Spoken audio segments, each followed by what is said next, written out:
My man, Paul Meyer. Yeah, he fixed it. What do you guys think about the blue? Can we dig the blue hex?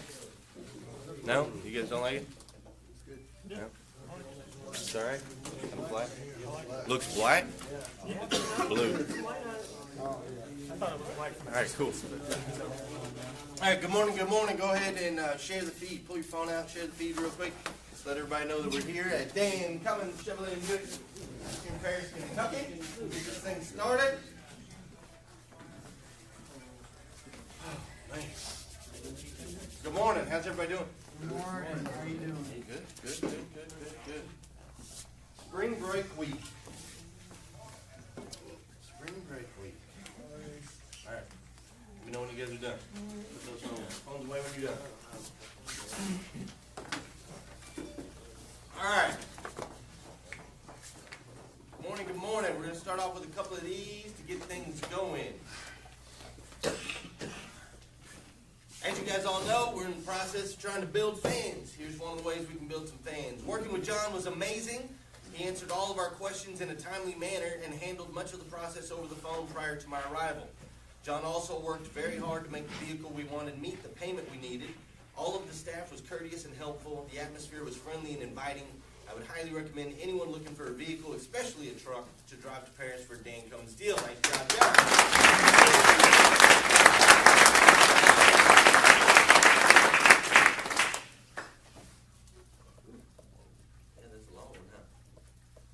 I have now had 3 experiences buying a car at Dan Cummins. The first time was not a pleasant experience, but the last 2 times I bought and traded vehicles there, it's been great. I just this past week had an awesome and painless experience trading in my Camry for a Chrysler minivan. I asked a friend, who is also a Dan Cummins employee, who she would refer as a salesman, and she told us Austin Sipple. From the time I first talked to him about potentially trading my car for a van, he took every step necessary to make this an easy process for me. From handling my hold on. Sometimes when you're just ahead of yourself, you just gotta stop. Slow down. From handling my appraisal over the phone so I didn't have to sit around and wait, to ensuring all of our needs and concerns were met. Austin has always remained in contact with my husband and I throughout the entire process, and for that I am grateful. Not only was he a good salesman, you can tell that Austin is a very honest and genuine person that has other people's best interests in mind. We were very pleased with our experience this time buying a van, and will definitely be back for any future vehicle purchases. Nice job, Austin.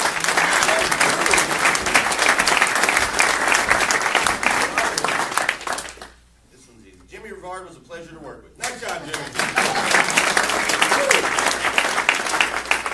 Needed that. Thank you. All right. I don't know what's going on with my ability to speak this morning, but hopefully we'll fix it. All right, I'm gonna make this thing work. How's everybody doing this morning? Great. Apparently, I thought I was really well prepared, but I'm not. Threw me off when I hook up to the TV up there. Oh, nobody's fault but my own, and I know what the heck I'm doing. All right, so slideshow from beginning. Did that work? Does this work? Oh. Oh no. Paul, I think I ran battery dead. Will you be my clicker? Yes, sir. Okay. Paul's my clicker. Okay. Sorry. Spring break week, man. Yeah. Yeah, I'm pretty sure I ran battery dead. Maybe. That's right.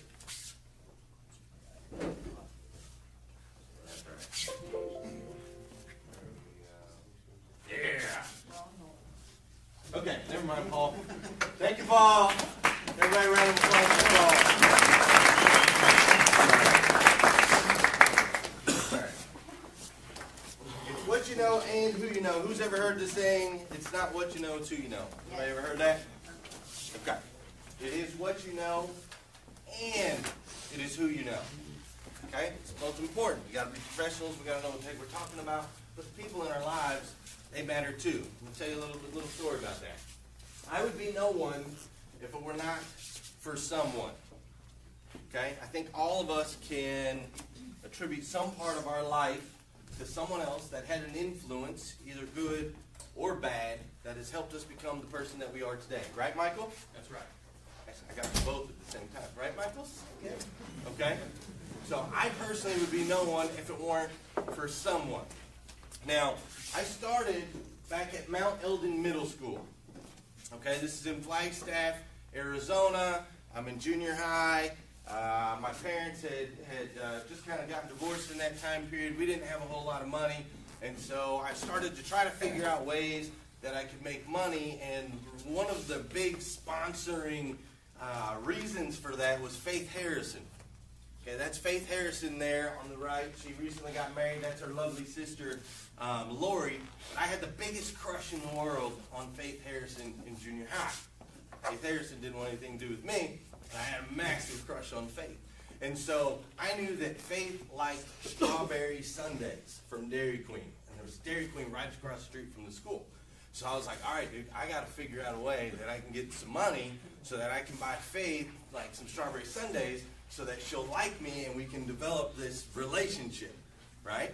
So what I started doing is I started buying boxes of Blow Pops and Jolly Ranchers so that I could sell them at the school. I could buy a box for like $3.75. I could sell them for $0.25 a piece. I'd make $18 off a box, so I'd come out ahead, $14. So I wanted to sell sell candy at the school. So when I started doing that, they told me, you can't do this, Glenn. You can't be bringing candy to school. You can't be selling candy to school. So I had to get in touch with one of my teachers. Her name was Laura. And so I kind of developed this relationship with Laura over time. I'd just come into class and set a Blow Pop on her desk, go sit down, come into class the next day, set a Jolly Rancher, go sit down. I was just warming her up, buttering her up. And over time, she would be like, well, do you have more for the whole class? Yes, Miss Laura, I sure do. At $0.25 a piece, everybody can get one. So I'd start selling the candy, and she would let me do it. And I started buying sundaes for Faith as I was chasing and trying to develop this relationship. So I remember that because it was a huge part of who I am today, right? I'm now a sales guy. It's what I do. That's where it all started. Now, as I was in this same school, Mount Eldon Middle School, and that was our super fashionably designed yearbook back in 1991, okay? So as I'm in the school and I'm starting to develop my reputation as being a salesman, I'm starting to develop this hunger for money. I started to try to figure out some other ways that I could make some money, and I started looking into gambling, right? I am 13 years old. I'm like, dude, roulette's cool and craps is cool, and so I start learning how to play dice, and I start going to the school, and I'm taking all the kids' money, in the dice game. So one day I get called into the office by Mr. Roth, and Mr. Roth pulls me in, and I sit down, and he says, Glenn Lundy? Yes, sir. I'm a straight A student, by the way, just so you guys know. I said, yes, sir. And he says, have you ever played craps before? No, sir. Don't know the game, don't know anything about it. What is craps? He said, do me a favor, empty your pockets. So I empty out my pockets. I got 5 dice in my pockets, right? They go rolling out on his desk. He's like, Glenn, there's been a little bit of an epidemic here in the school. We keep catching kids out in the halls. They're playing craps, and we're catching them in the bathrooms playing craps. They're playing craps kind of all over the place. And every time, it's really weird, but every time we ask them where they learned how to play, they say they learned from you. You know anything about that? I'm like, yeah, well, I'm a good teacher. He said, good, I'm glad you're a good teacher, because I got a student by the name of Romaine Smith. Romaine Smith has caused trouble in my school for years. Romaine is currently flunking, and I don't want him here another year, so you're going to teach Romaine and tutor him so that you can get him through so he can go to high school. Now, Romaine, super smart guy, brilliant guy, actually. He just refused to apply himself. He didn't want to apply himself. He was too cool for school, per se. You can read it right here. It's hard to read it, but this was an article they did on Romaine in the newspaper because he was a very entertaining kid. It's hard to explain. But he wrote in the article, and they said, it says, why do you like 8th grade better than 7th grade? He said, I like 8th grade much better than 7th grade. You know why? Because I'm 1 year closer to getting out of here. That's what Romaine put in the newspaper. That's the kind of guy he was. He was super cool. And I actually had desperately wanted to develop a relationship with Romaine because he was the coolest kid in school. Hands down. Looked like Tupac. He was like Tupac was big back then. For those of you who don't know who Tupac is, look him up. Okay, back in the 90s, he was cool. All right, so he looked like Tupac. He was like 5'3" though, but he could jump out the gym. He could almost dunk a basketball, and he was just the coolest kid. And I wasn't so cool. I was kind of awkward, weighed 92 pounds and just kind of half black, half white. Didn't know where I fit. Was trying to get in where I fit in type thing. And so I wanted to develop this relationship with Romaine, but Romaine wouldn't let me. Romaine we were close and we were somewhat friends, but at the same time, he used to push me all the time. He'd say, Glenn, you're too smart, man. Like, you can't be hanging out with us. You're too cool, man. You're gonna go down a different path. And I just remember him always telling me that, and it was so frustrating because I wanted to be the cool kid. I wanted this relationship with Romaine and the guys that Romaine hung out with. So that's Romaine over here today. Him and I are still friends. You might even be watching this feed this morning. But he was just such an influential person in my life. Fast forward through high school, I get out into the real world. I'm now selling cars at Planet Nissan Subaru at 20 years old. And I met this guy right here named Jason Kitts. Now, Jason Kitts was my Sam, okay? He was my Sam. He would knock me over the head when I did wrong. And rarely tell me when I did right. But he got me on the straight and narrow and taught me everything I needed to know about this business and about life. I desperately wanted this relationship with Jason because he was just 2 or 3 years older than me, and he was already the GM of this store in Flagstaff. And I was 20 years old, so he was 22, 23 years old running this store. And I wanted to be very much like Jason, and so I wanted to develop this relationship from Jason and take as much as I could from him. And so we kind of, over time, we did develop a relationship at work, and it influenced who I am today. Now, the negative side of that is as time went on, I still hadn't quite got it together. All I wanted to do was make money, and I wanted to get rich quick, and I didn't want to put in all the time and the effort and the energy. And at that point in my life, to me, I didn't care about the relationship as much as I cared about Glenn. And so I did hit a low point that a lot of you guys know about. Sometimes you have to fall flat on your back in order to look up. So I hit a low point. We're not going to get into that whole story, but I spent a period of my life where relationships didn't matter. I just didn't care about it. Didn't care about relationships with my family. Didn't care about relationships with girls. Wasn't chasing any more Faith Harrisons. Didn't care about friendships. All I cared about was the bottle and the casino and money. That was it. So went down a path that I shouldn't have traveled down, but it took me to a spot where I'm lying flat on my back, and I had no choice but to look up. Luckily, I landed in Kentucky. And again, you guys have heard this story, so I won't get far into that. But this guy right here, Aaron Jones, who just got a brand new, he got our first Redline Silverado the other day. Did you guys see that? Aaron Jones came in for an oil change and left with a new Redline. But luckily, I met this guy and started to develop a relationship with him. When I first was here, when I was back in San Diego, over the phone, just developing this relationship. And he was pushing me to try to do something with my life. And he was there for me, and he cared about me, and he was concerned about me. And ultimately, he opened his doors to me, him and his family.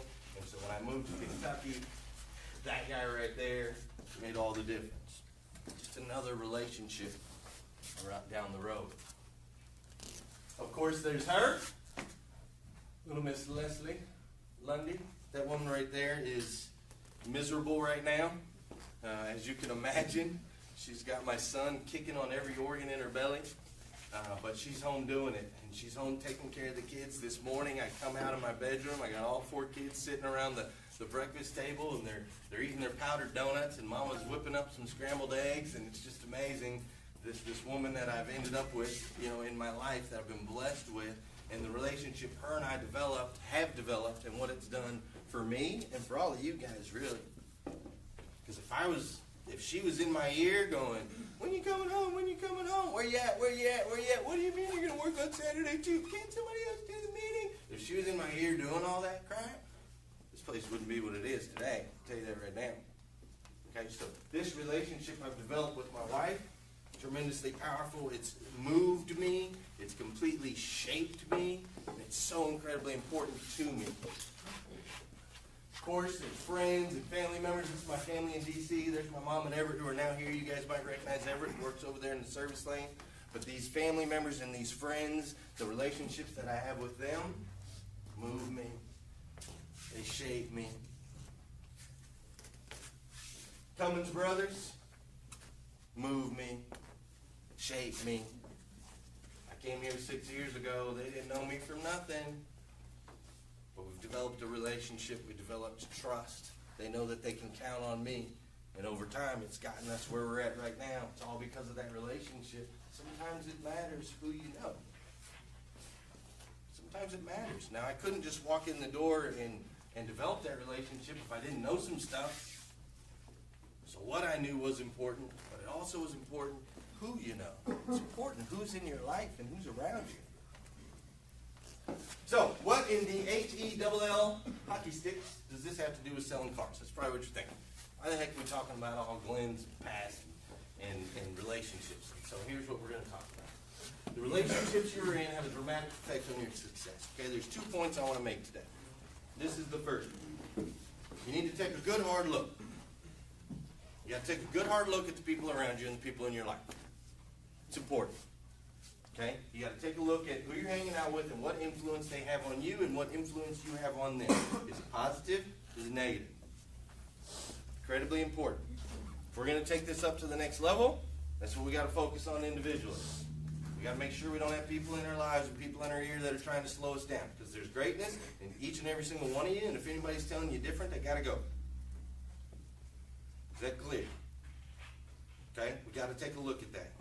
Really, really important. So, wanted to touch on that, but here's what I really want to touch on. Every customer that walks in this door is seeking a relationship with you. Relationships are the basis of everything we do. Faith was the reason that I needed to go sell some stuff so that I could buy her a sundae. Romaine motivated me. I wanted to move in a certain direction. He pushed me in an opposite direction to keep me on track. My relationship with Jason Kitts taught me everything I know. My relationship with my wife got me to where I am now. My relationship with Josh and Dusty is part of why we're so successful. Relationships mean everything to each and every one of us. And every single one of these customers that walks in here, if you think they're looking to buy a car, you're out of your mind. This is what we're seeking all day, every day. Relationship with our friends, relationships with our families, relationships with our higher powers. We're seeking relationships daily in everything we do. In the ties that we wear, in the way we dress, in the way we walk, the way we talk. And every customer that walks in here is doing the exact same thing. We're trying to develop a relationship with you. So what's required for a relationship? First of all, energy, enthusiasm, and effort. I've seen you guys with energy, enthusiasm, and effort in the club before.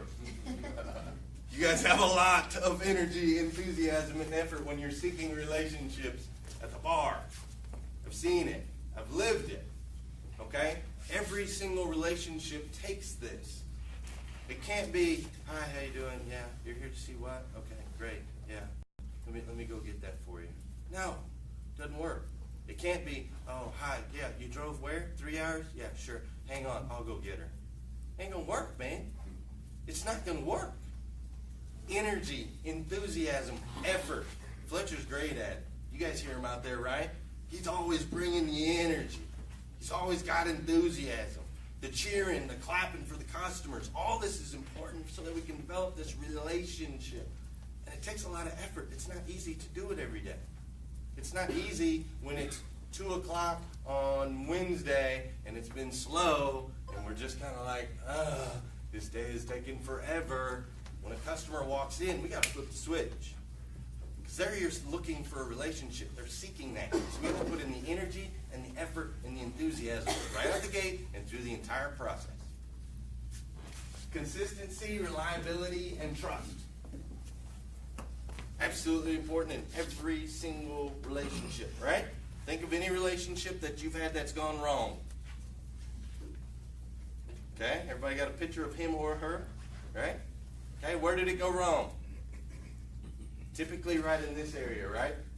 They weren't consistent with the way that they pursued you or the relationship that you had or the things that you could expect. They weren't reliable. You couldn't count on them to do the things that they said they were going to do, and they broke your trust. Anybody ever done that with any of our customers out here? Were you not reliable? Did you break their trust? Not okay. Okay? So energy, enthusiasm, effort, consistency, reliability, trust. There has to be a mutual exchange of value. What do I mean by that? Mutual exchange of value. If I'm going to build a relationship with you, no offense, I got to get something. Right? What are you guys going to get when you build a relationship with a customer and you sell them a car? What are you going to get? You can get some money, right? You're going to get paid. You're going to get paid. So there's value. You're going to go spend 2-3 hours with them or whatever. And in the end, it's very important that you close the deal so that you can get paid so that there's a mutual exchange, right? I gave you my time. I gave you my energy. I gave you my enthusiasm. I showed you everything that you needed to know. I've been training. I've been studying. I know my product. I built the value. I did everything that you asked me to do. So now it's fair for me to ask for something back. Now, you can't start there. You can't say, hi, how you doing? Give me your money. That's not mutual exchange. Okay? You got to take all the other steps first. You have to do everything else first. Develop the relationship with the customer, and then it's okay to ask for the money. Then it's a mutual exchange. Okay? An attitude of gratitude. We got to say thank you. You got to say thank you all the time. You got to say thank you to your girlfriend. You got to say thank you to your wife. And you got to say thank you to your kids. You got to say thank you to your parents. And you need to say thank you to your customers. We send them a thank you card. We're doing that, right? We're doing pretty good with that. We need to post it up on Facebook with enthusiasm and energy. Let everybody know that we're so grateful that they came to us and bought a car out of all the places in the world they could have came and buy a car. You came and bought a car from me? You got to have an attitude of gratitude. We got to show that we are thankful. Show these customers that we care, that they're here. Thank them for driving 3 hours. Thank them for the mutual exchange. Thank them for their business. And don't just thank them today. If I just thanked my wife the first day she made me dinner and I never did again, I'd be really thin right now. I tell you that. My wife's a hell of a cook. I thank her every day. Every time. You got to thank your customers every day. Every time. Not just right now. We got to build the relationship. Okay? Kindness. Obviously, you got to be kind. Sometimes our customers are going to want to stand up. They're going to want to elevate. They get a little aggravated. They tear bundles in half, right? Happens every once in a while. Okay? It's our job to not fall into that. You can't fall into that. You got to stay kind and stay level. It's important. There's a lot of bad stuff going on out there. You never know what people are dealing with out there. So when you're having this opportunity to develop this relationship, remember to always be kind, no matter what the situation. Great job on that one, by the way. Awesome. Did you guys hear that story? Guy got a little upset on how much time it was taking to process his deal. So the customer did not feel respected, did not feel like he was important, special, or the only one. So the customer kind of got a little upset. And when Austin said, here's the deal, I've got it right here, I'm going to take it back, I'm going to walk you straight to finance, he grabs the deal and he just rips the whole bundle. Okay, this is the whole bundle, and he just rips it in half. And Austin goes, it's going to take a lot longer now. The guy didn't like that. He left. He called back. He said sorry. He apologized. He called us again and apologized. He's still working the deal. Maybe you got it yesterday. I'm not sure. But he because we were kind and didn't jump into the level that he was at, he was the one calling and apologizing versus us. He called me again this morning. Glenn asked me if we still had the trip. Beautiful. That's what I love to hear. See? He's still on the clear communication required for a good relationship. You got to communicate clearly. Sometimes I'm not as good with this with my wife. I had plans tomorrow from 1 to 3. She reminded me Savannah has a soccer game at 1. I got to get better at that. But clear communication. One of the areas in the dealership where I feel we're a little bit weak on that side is with our, what's the new term? Custom? Our custom finance customers. Our custom finance customers. Sometimes we're not so clear with what's going on with them. We got to let them know, hey, Mr. Customer, here's what we're doing. I'm sending you over to this bank. The reason I'm sending you over to this bank is I believe that their program is going to fit your budget, it's going to fit your needs. Now, this program does take a little while. It's probably going to be 30 minutes. It might be 40 minutes, but I'm right here. I'm going to stick with you. We're going to develop this relationship. I'm going to take care of you, and in the end, there's going to be mutual exchange. Give me your time. Give me your proper information. I really need to know how long you've been on the job. I really need to know how much you make. I really need a pay stub. I need everything to be clear so that we can communicate it to the bank so that I can get you a car, right? Clear communication. We got to let the customer know what to expect. Don't tell the customer, yes, Mr. Customer, I'm going to fix that dent on your vehicle, and I'm going to fix that scratch, and it's going to be perfect. Don't say that. Don't say that. If it's a brand new car, are we going to make it perfect? Absolutely. Brand new car. If it's a used car, is it going to be perfect? It's probably not going to be perfect. We're going to touch it up, and we're going to make it the best we can, but it's not going to be perfect. So we got to be clear, because if we're not clear, then we're going to end up breaking the trust, right? They're going to come in, and you've got this spot on there that's not quite fixed right. It's no good. Make sense? Clear communication. Empathy and understanding. We got to put ourselves in our customers' shoes. Every single time, understand where they're coming from.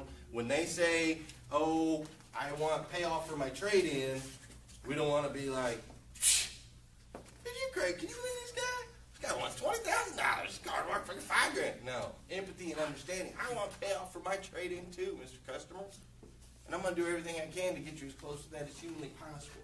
Empathy and understanding is required in all relationships. And lastly, you got to have more than one interaction. You guys know what I mean?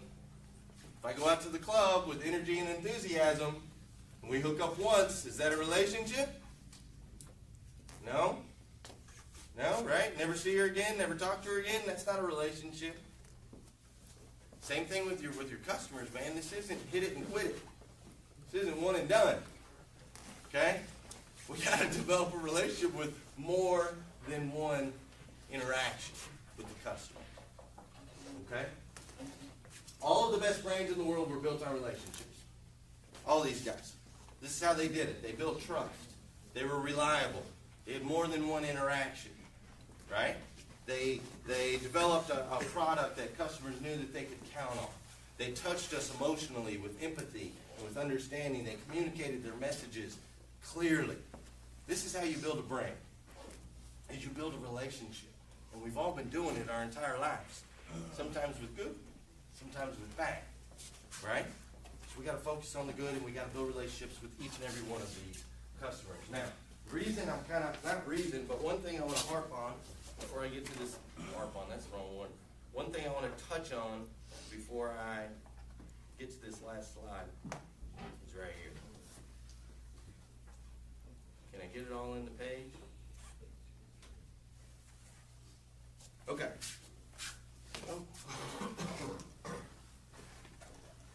So where to begin? I live out of state from this dealership. I requested information via the internet for a Toyota 4Runner. Not too long after, I was contacted by Courtney Treadway. She answered all questions and was quick to get me an out-the-door price. Well, then there was George Hernandez. Contacted me by email saying he had an out-the-door price. Now, all of this took place on Monday. I told him I had a trade, and he said he would email me an appraisal report. He did. I filled it out, and then that was it. Never heard from him. Got back in contact with Courtney. She emailed me out another one. Sent it to her. She received it. This was now Wednesday. This is 2 days later, 4/5/17. On Thursday, 4/6/17. Still haven't heard anything, so I emailed Courtney again. I emailed George also the trade information and pictures of the trade. Again, no response from him or even receiving the info. Courtney emailed me back this morning, 4/7/17, saying she'd spoke with him and he was working on it, and he would call mid-morning. Nope, no call. So I called him. Said he was working it and would be in touch. Time goes by. I call him again at 7:20 p.m. He said he was working the final numbers, and it might be a little higher than I offered him, but he would have the final result in about 45 minutes to an hour, and he would call. Well, guess what? Hour and a half goes by and nothing. So I texted him, wanting the info so I could drive up tomorrow. Here's his response after I told him I felt like I was getting the runaround. No, it's not that. I've been checking to see if it was going to sell or not. It just sold. So it sold from 7:20 until closing at 8. Never once did he call to tell me. Never once did I receive an offer. Never once did I have a chance to put a deposit down and lock it in. Dealership has great reviews, but this is by far the worst experience ever. I felt like I had to earn his business. Maybe it's just one bad in the bunch, but I will not be looking for another vehicle from this place again. I got that review as I'm finishing up the meeting for today, and I thought, oh, how fitting. George does a great job around here. He gets tons of good reviews. Courtney does a phenomenal job around here. Her numbers are through the roof as of recent. But I need you to all understand one thing. We will never be able to achieve any of the goals we set unless we are on it 100% of the time. For a customer to have to fight for a week to try to buy a car? No, sir. That won't get it. That won't get it. We were slow last week, right? A little slow. I mean, slow for this store. We sold 200 cars, right? So slow for this store in spring break, but we sold 200 cars. But I'm thinking, man, are we doing how many deals did we miss? How many deals have we missed, man? When we were standing out there on the point, or we were standing out on the corner, or we were shooting the shit, or we were jacking around, is there somebody we could have been calling? Maybe. Is there somebody that maybe we needed to be developing the relationship with? Maybe we'd sold them one car and we hadn't talked to them since. Maybe we hadn't shown them an attitude of gratitude, so that since we're not very thankful for them, maybe they're not sending us another customer. Is there somebody that we're not getting the numbers quick enough? We gotta ask those questions, man. And don't get me wrong, we're doing great. We're doing great. But I know each and every one of you wants more. I know I had 3 or 4 people last month that missed their bonus level by a half a car, or one car, half a car. I know 3 or 4 guys in here. That hurts. You put in all the hours, you stay here late, you do all the things that we ask you to do, you come up one short. That sucks, man. That sucks. That's part of my fault for not getting our name out there enough and building our brand big enough where they're just pouring through the doors. Part of my fault for that. But it's also part your fault for not putting in enough energy, effort, and enthusiasm into going out there and getting these people taken care of and developing the relationship. Fair enough? So, let's go back a slide. Oh, if I can get back to my slide. Let's go back to the slide real quick. And then we'll wrap this up. All right, this is what's required with each and every customer, okay? Energy, enthusiasm, effort. Got that? Jot it down. Take a picture. Take a picture of the screen. Take a picture of the screen, note it, remember it, look at it every single day. Okay? I can get out of the way. Hey, what's up? All right, everybody get it? Energy, enthusiasm, effort. Every customer, every time. Consistency, reliability, trust. There must be a mutual, am I still in the way? Sorry. There must be a mutual exchange of value. Every single time, it's got to be even. Okay? An attitude of gratitude, kindness, clear communication, empathy, and understanding, and more than one interaction. And I should probably put one more thing up there, but time is money. We don't have time to put people on hold. We don't have time to make people wait. I can't believe this customer waited 5 days. That customer should have bought a car when we didn't have answers for her within an hour. She should have went somewhere else. Really, Josh Mitchell will tell you ain't got answers for him within 5 minutes. They're going somewhere else. She should have went somewhere else. Luckily enough, we had a lot of good reviews. She wanted to hang in there with us. And I'm going to call her this morning, and we're going to develop a relationship, and I'm going to sell her a car. I promise you that. We are going to sell them a car no matter what it takes, because that's what we do. But we got to do it every time, okay? Every single time. Let's stand up. Read it with me. I am on a mission to eradicate the negative stigmas associated with the car business. I can do this by making people feel special, feel important, and feel like they're the only one. I will offer an experience that will exceed my customers' expectations today, tomorrow, and in the near future. I will not just sell cars. I will create fans.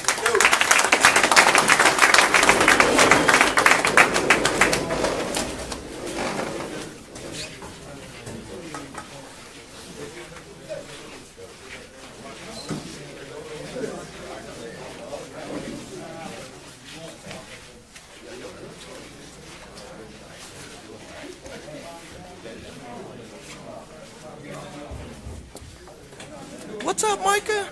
Hannah Parker. Hannah Parker's up in there this morning.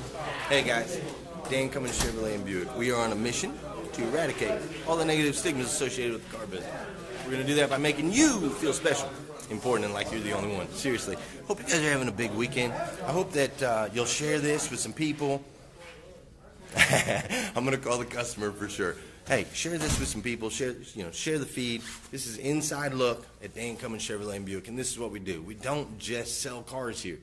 No, that's not what's important. To me, what's important is we develop a relationship with the customer, a long-lasting relationship with our customers, and that we also go out. That's why we're doing the feed. We want to go out and we want to change the industry. Okay, our industry has kind of got some negative stigmas associated with it. They think salespeople are a bunch of sleazeballs. That's not who we are. Okay, so we're here and we're training and we're working through it every day, and we're going to make mistakes, and when we make mistakes, I'm going to show you the mistakes. When we do good things, I'm going to show you the good things, because we're completely transparent. We've got nothing to hide. People ask how we went from 120 cars to 900 cars, and it's this right here. It's just every day developing and working and getting better and doing everything that we can to make sure that our customer gets the service that they deserve. You're buying a car. You're not buying a t-shirt. You're not buying a candy bar. You're buying a vehicle that's going to get you from here to there, from A to B. It's going to help you produce money. It's going to help you get to work. It's going to help you take care of your family. It's a car. It matters. It matters. And when you come here, we're going to make sure that you know that you matter. Thanks for tuning in, guys. Share the feed if you get a chance, all right? And swing by Dan Cummins Chevrolet and Buick. Check out our website, dancummins.com. All right, guys. Have a good weekend.